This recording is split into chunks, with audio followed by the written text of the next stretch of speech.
Terima kasih masih di Sindosore. Pemirsa, Polda Metro Jaya mengirimkan undangan panggilan klarifikasi terhadap komika Panji Pragiwaksono atas 5 laporan polisi dan 1 pengaduan atas tayangan mensrea. Surat panggilan sudah dikirim kepada Panji untuk hadir pada Jumat mendatang.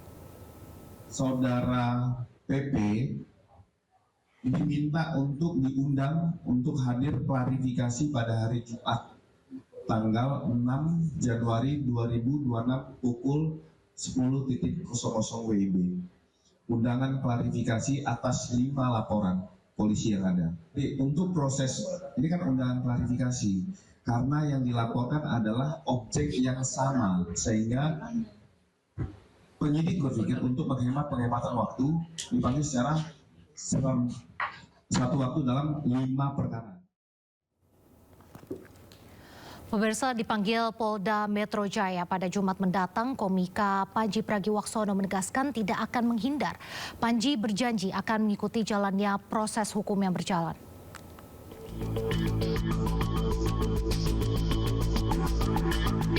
Jadi terlapor atas tayangan mensrea, komika Panji Pragiwaksono menegaskan dirinya tidak akan menghindari panggilan Polda Metro Jaya. Panji berjanji akan mengikuti jalannya proses hukum yang berjalan.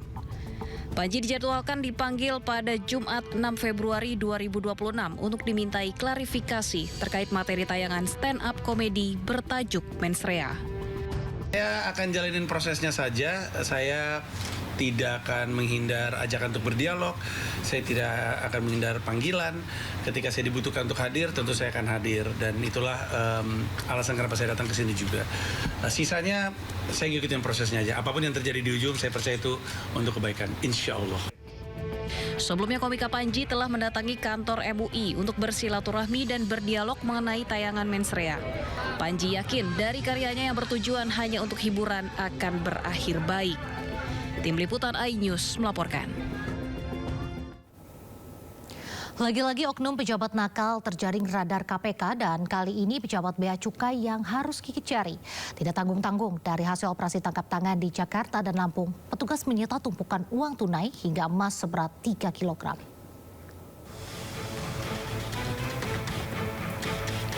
Juru bicara KPK mengatakan selain menyita barang bukti uang tunai yang terdiri dari mata uang rupiah dan asing, KPK juga menangkap sejumlah orang di Jakarta dan Lampung.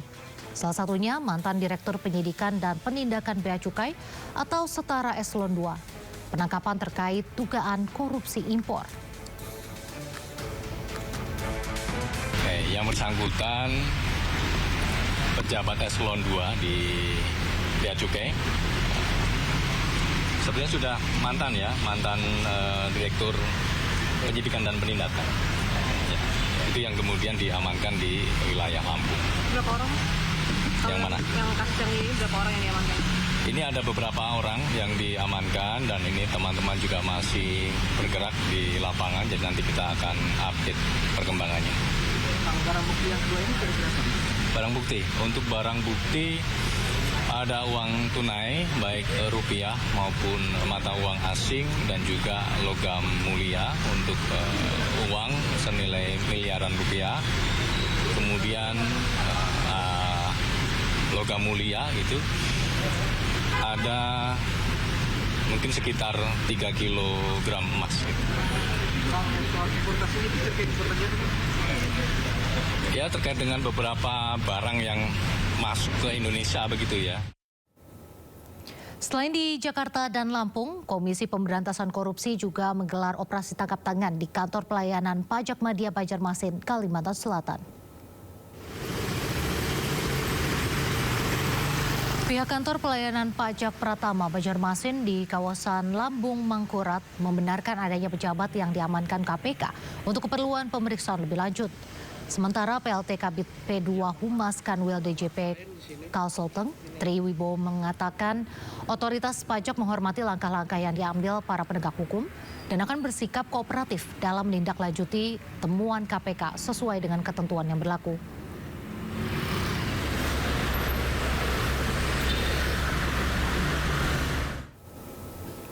Menanggapi operasi tangkap tangan KPK di kantor pelayanan pajak Madya Banjarmasin dan mantan pejabat di Ditjen Bea Cukai, Menteri Keuangan Purbaya Yudisadewa akan menjatuhkan sanksi pemberhentian jika ada pegawai di lingkungan Kementerian Keuangan yang terbukti terlibat. Lihat apa hasilnya OTT itu. Kalau emang orang pajak dan bea cukai ada yang bersalah ya harus ditindak secara hukum sesuai dengan peraturan undang yang berada. Tapi gini, saya tidak akan melepaskan anak buah saya sendirian begitu aja kan. Akan ada pendampingan hukum dari Departemen Keuangan, tapi tidak dalam bentuk intervensi hukum. Itu kira-kira. Kita temenin aja sampai prosesnya selesai. Kenapa terpukul? Kan itu justru merupakan titik masuk untuk memperbaiki pajak dan bea cukai sekaligus. Kemarin kan bea cukai udah saya break, kan yang dapat yang dipinggirkan udah terdeteksi emang sebelumnya emang ada sesuatu yang ada di situ. Bukan rotasi kalau saya nggak boleh menjudge ya. Nanti kita akan non-job kan mungkin di tempat di pusat yang nggak ngapa-ngapain kalau terlibat. Tapi kalau itu boleh berhenti, nanti kita lihat. Kayaknya sih kalau terbukti salah bisa Nah, pemirsa, untuk mengetahui informasi terkini sudah ada rekan Bagus Prastiabud di Gedung Merah Putih KPK Jakarta Selatan. Selamat sore Bagus, apa informasi terbaru terkait operasi tangkap tangan pejabat Ditjen Pajak? Baik, Nadia dan Permisa, selamat sore. Dan terkait perkembangan operasi tangkap tangan yang dilakukan Komisi Pemberantasan Korupsi di 3 wilayah, yaitu di wilayah Banjarmasin, Kalimantan Selatan, Jakarta, dan Lampung, saat ini masih berlangsung. Dalam OTT KPK yang berlangsung di Banjarmasin, Kalimantan Selatan, KPK menangkap 3 orang. Ya, salah satunya terdiri dari 2 ASN, yaitu Kepala Pelayanan Kantor Pajak Madya Banjarmasin Kalimantan Selatan dan 1 orang ASN dan 1 orang lagi pihak swasta. Juru bicara KPK Budi Prasetyo mengatakan bahwa penangkapan di ketiganya itu terkait dari restitusi pajak pendapatan nilai atau PPN di sektor perkebunan, di mana KPK menduga adanya dugaan korupsi yang dilakukan Kepala Kantor Pelayanan Pajak Banjarmasin terkait restitusi pajak yang dimana diduga ada pengembalian proses pajak oleh kantor KPP Banjarmasin Kalimantan Selatan.